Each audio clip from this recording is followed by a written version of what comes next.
Hi, സുഖമാണോ? കഴിഞ്ഞ 2 മാസത്തിനുള്ളിൽ 1-2 ഗേൾസ് വന്നു. ഗേൾസ് എന്ന് പറഞ്ഞാൽ 32 വയസ്സൊക്കെയുള്ള ഭാര്യമാരായ പെൺകുട്ടികള്, നല്ല ജോലിയുള്ളവര്, വിദ്യാസമ്പന്നരായിട്ടുള്ള ആൾക്കാര് വന്നു. അവർക്ക് 2 പേർക്കും 4 വയസ്സൊക്കെയുള്ള കുട്ടികളുണ്ട്. ഇവരുടെ പ്രശ്നം ഇതാണ്, ഇവര് കല്യാണമൊക്കെ കഴിച്ചത് ലവ് മാരേജ് ആയിരുന്നു. നല്ല അടിപൊളിയായിട്ട് കല്യാണം ഒക്കെ നടന്നു. കുറച്ച് നാളുകൾക്ക് ശേഷം അവരുടെ ജീവിതത്തിൽ അവരറിയാതെ തന്നെ ആരോ എത്തിക്കേറി എന്നുള്ളതാണ് പറഞ്ഞത്. മൂന്നാമതൊരാളിൽ അവരാകൃഷ്ടരായി. ഭർത്താവ് പറഞ്ഞു, വീട്ടിൽ കലപില, വലിയ പ്രശ്നം. 2 പേരും ലവ് മാരേജ് ആയിരുന്നു.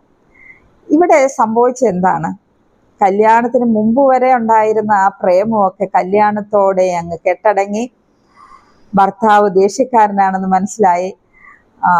പിന്നെ ഒരു വൈകാരികതയൊക്കെ കുറഞ്ഞു പോയി എന്നൊക്കെ മനസ്സിലായി. അങ്ങനെ എങ്ങനെയോ ഒരു പ്രശ്നത്തിൽ അകപ്പെട്ടു.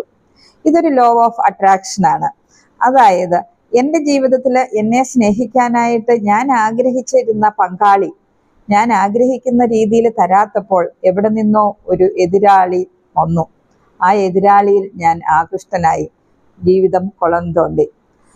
ആദ്യമായിട്ട് നമ്മൾ നമ്മളെ തന്നെ മനസ്സിലാക്കുകയും പങ്കാളിയോട് പറയുകയും കമ്മ്യൂണിക്കേഷൻ കൂട്ടുകയൊക്കെ ചെയ്തില്ലെങ്കിൽ ഇതുപോലെയുള്ള കേസുകെട്ടുകൾ ഒത്തിരി വരുന്നുണ്ട്.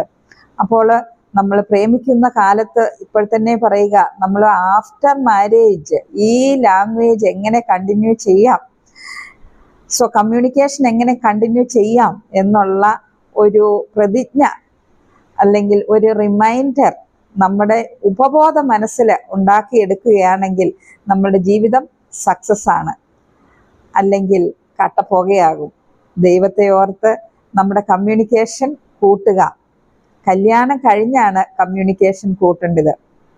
Love you all. Have a blessed day.